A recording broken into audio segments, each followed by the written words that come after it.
Next, the Fad Three were off to conquer the States. It's good. Any questions? Yeah, boys, how do you like America? Sunny side up. But then, during the press conference, Larry drops a bomb. Fellas, do you think your fame will grow? But we've been photographed more than Jesus Christ. Everyone agreed that this was true, and the group was shocked at the lack of controversy it ignited.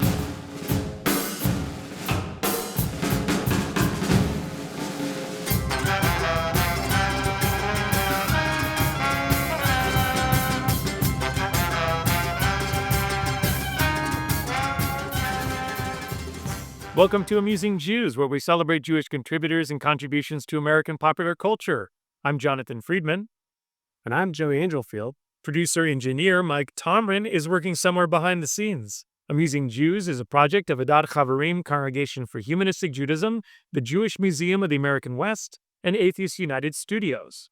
Hey Joey, what's better than getting to see the greatest bands of the 1980s in their prime? How about sneaking in a camera to capture the experience? We're excited to chat with Julian David Stone, an author, photographer, and filmmaker whose photography is collected in the coffee table book, No Cameras Allowed, My Career as an Outlaw Rock Roll Photographer. He also has 2 novels, The Strange Birth, Short Life, and Sudden Death of Justice Girl, and It's Alive. Julian, welcome to Amusing Jews. Great to be here. Thanks for having me on. When did you discover your knack for photography? So I've got, as long as I can remember, I was interested in photography and filmmaking. And throughout my teenage years, I was just one of those guys who was always carrying a camera around. And yeah, just always loved to take pictures. It was just something that was always with me, whether, like I said, still photography or filmmaking. But the period that's in the book was clearly, my concentration was mostly still photography. Did you have any subjects that you sought out as a photographer, or were you just sort of trying to capture things as they happened? You know, I was just kind of taking pictures of anything, of my life, of my friends. And then, as around 16, 17, 18, when I got obsessed with rock and roll, that became sort of the thrust of what I was photographing. But I was shooting everything, but definitely the majority of it became rock and roll pretty quickly. You snuck your camera into concerts and took incredible photos of the Ramones, Tom Petty and the Heartbreakers, the B-52s, Talking Heads, U2, David Bowie, Joan Jett, Prince, REM. The list goes on. Could you take us through that clandestine process? Absolutely. So where, sort of to how the transition sort of was made, besides being interested in photography, even before I was taking pictures, I was interested in music. And so, of course, at first I wanted to be a rock star. And that ended about 5 minutes after I picked up a guitar and realized that was never going to happen. But I had this interest in photography. And so I thought, oh, I'll take pictures of bands. That'll be fun. And it started at a Ramones concert. The Ramones were coming to town. I'd never seen them. And I thought, oh, I'll go take pictures of them. And I showed up at the club thinking I was going to walk in with my camera. And a very large bouncer was like, you're not coming in here with that equipment. And I went back to my car and I had this moment. I was about to throw it, in the trunk of my Datsun 210. And I just went, you know what? I bet I can get around this. I bet I can sneak it in. And I snuck in, a couple of pieces of equipment, shot the Ramones that night. And after that, I was off and running and addicted. And I got obsessed with it going forward and I couldn't get enough of it. So did you tape it to your leg, or how did it work? Everything you can imagine. It started the first night when I did it. Fortunately, in the 80s, we had those big tube socks, that I've noticed have come back in a little bit. And so I hid it was a very simple, the first time, I put a camera body in one, sock and a lens in the other, and hid the rolls of film somewhere. I was pretty sure they weren't going to pat me down. And I got in and I shot I shot it that way. And then over the next few years, as I got more and more obsessed with it, it got far more complex. I started taping the equipment to my legs.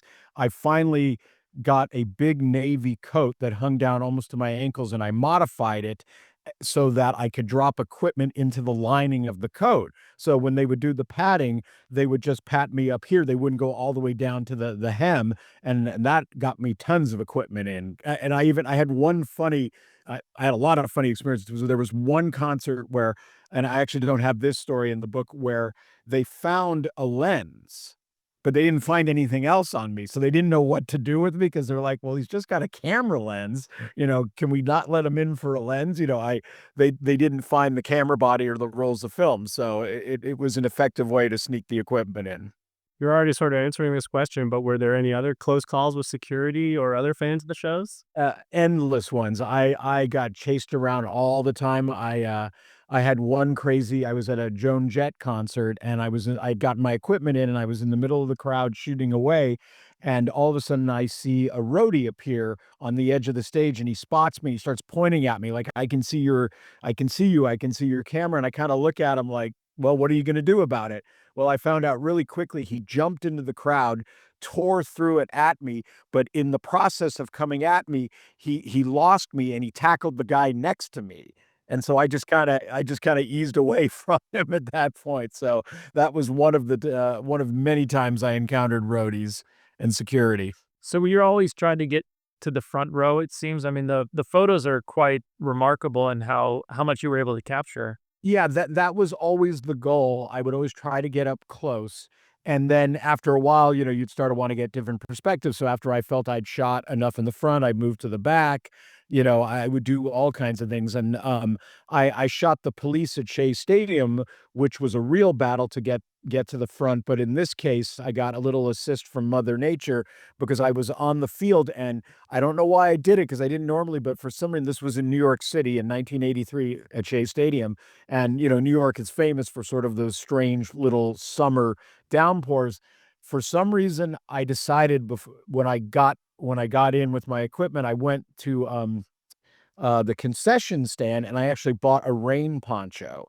I normally had one with me, but I hadn't brought it that day. It's sort of become part of my equipment. And so when a little storm broke out, I threw on the poncho. A lot of people scattered, and I ended up getting right up to the front very easily at that show. Enjoying the show? Click like and subscribe. As I was looking through your book, I was reminded of how easy it is nowadays for people to take crappy pictures at shows on their phones. Pictures that inevitably include tons of other people taking pictures. Is concert photography something of a lost art? It's certainly different. One of the, and what I remember, because by the time that the smartphone sort of became ubiquitous in the late aughts, I remember the first concerts going to, and they were still trying to police it. They were like trying to tell people not to take pictures, and then they gave up. They realized, it was impossible. And even when I go to a concert now, and I still go to a lot of concerts, I'll use my phone and I'll shoot hundreds of pictures. Back then, if I shot a rock and roll concert, I might shoot 200, and that was a lot. This was film. That was 10 rolls of film. So it's very different. Maybe it's a little bit of a lost art in that it's so ubiquitous that you can shoot so much, but there's still great photos being taken. It's so different. Lighting is so different when I look at, the lighting of concerts. Obviously, everything evolves. And with digital stuff, you can certainly do a lot of very interesting sort of techniques with this new way of, with the way lighting is now. And you wouldn't get arrested these days for doing it. Well, there's some people that still like, some performers make you lock up, they have those little cases, they want you to lock your phone. And I've had some where they've not wanted people to take pictures. What they seem to be really trying to crack down are the people that are filming now, people that are just standing there holding their camera for the whole show, which I find kind of obnoxious, to be honest with you. But it's become a thing. There's people that like to post them on YouTube. I get it. That's fun. But, it was definitely, I couldn't keep my camera out or they were going to take me down real fast when I was shooting. Yeah, it seems like for a lot of people, if you don't take a picture or a video, the thing never really happened. I'm a little guilty of that. I have to be honest. I had literally 2 weeks ago, I had an incredible experience at a Paul Simon show. I took my son to see Paul Simon, and we were another amusing Jew, perhaps. um, and we had fantastic seats. We were literally front row center. And when Paul Simon finished the show and sort of came forward to sort of wave to everybody and everybody standing up, he saw my son and he just lit up because, there was a 10-year-old at his show. And then he beckoned my son forward and he fist bumped with him from the stage. I have been trying nonstop to get a photo of that moment because I didn't get a picture of it. And so I'm kind of guilty of it too, because I would love to have that moment, a photo of that. You got to see and take photos of Spinal Tap shortly after their classic mockumentary was released. What was that like? That was incredible. I get asked all the time, what is the best show you ever photographed? And, I give the answer, which is the truth. It's like choosing your favorite child. You can't answer that, but I can tell you what the most fun show was, and that was that Spinal Tap concert. It was unbelievable because it was literally weeks, if not days, from when the movie had come out. So it was like they leapt off the screen. And you could also tell from watching him, they couldn't believe it, that they were, this made up band was filling clubs, and it was just so, so fun. And the review in the paper the next day absolutely nailed it best. It said, if you miss this show, go ahead and kick yourself. It was just so much fun. And then there was another little element that was added to it that was particular to the Bay Area. I was part of kind of of the rock and roll photography scene. At that point, I had sort of started my transition a little bit from being a, outlaw rock and roll photographer to going or beginning to go pro. So I knew the professional ones. And in the Bay Area at the time, one of the outstanding rock and roll photographers was, shall we say, of diminutive stature. He was very, very short.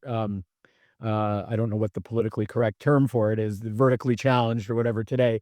But when they did Stonehenge, he literally dressed up as the dwarf and did the dance when the thing came down. So that added extra thing. And obviously, he chose to do this. This wasn't something he was forced to do, and it was just incredible. So that is a show I will never forget. Do you know if Spinal Tap anticipated that they would be popular enough, that the film would be popular enough for them to do a show, or was this kind of thrown together?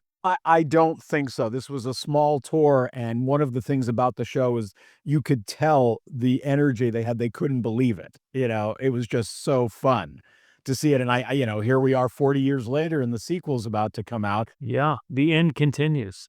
Yes, exactly. And I took my son to see it, just a few weeks ago when it was re-released in the theaters, and he loved it. And that was so great to see that. It's so good. It's so funny. It's so tight. It just moves, and yeah, it's just wonderful. And it tells a great story. That's the other thing, is that it's kind of a fun story, the way the band disintegrates and then comes back together. And then, it used to be kind of more of a joke, but the way, how but they're big in Japan, because that was kind of a big thing in the 80s, these bands that had sort of run their course, but they still had a following in Japan. So that was a funny twist at the end that they tapped into. You also took some great photos at a Chuck Berry concert in 1985. He was still playing the good old rock and roll that made him famous and helped create the genre. Were there a lot of young fans at that show? God, that's a good question. I don't remember the crowd, but what I remember that I loved is that it was at a county fair. I mean, there's nothing more roots rock and roll than a county fair, a bare stage in the corner of the field. We're talking about no back to the stage. And, he, at that point in his career, he'd show up with his guitar and he'd play with a bunch of local guys. And it was just incredible.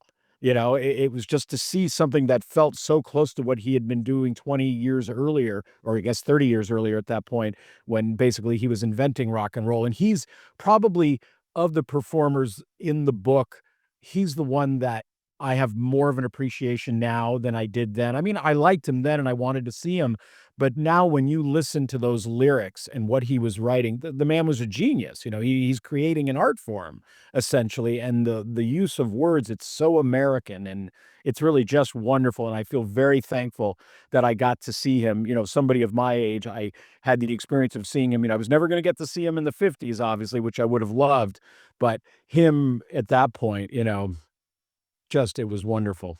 Yeah, and he was using like pickup bands at that time, right? He would show up with his guitar and just, because everybody knew those songs, and my understanding was that even the contracts that he had were, you had to pay, like if you wanted the duck walk, you had to pay a little more. Like it was all structured out. And very famously, he would only take cash because he had been screwed over so many times. So no, it was just wonderful. The photos and No Cameras Allowed were never published before. Have you heard from any musicians featured in the book who might be seeing these photos for the first time? I have. I've had a lot of really great experiences.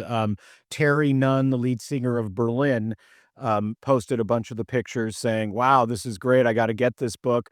And then one of the funnest things, the drummer for the Talking Heads is very active on social media, and he does this thing. He's married to the bass player, Tina Weymouth. They've been together all the way back to the beginning of the Talking Heads.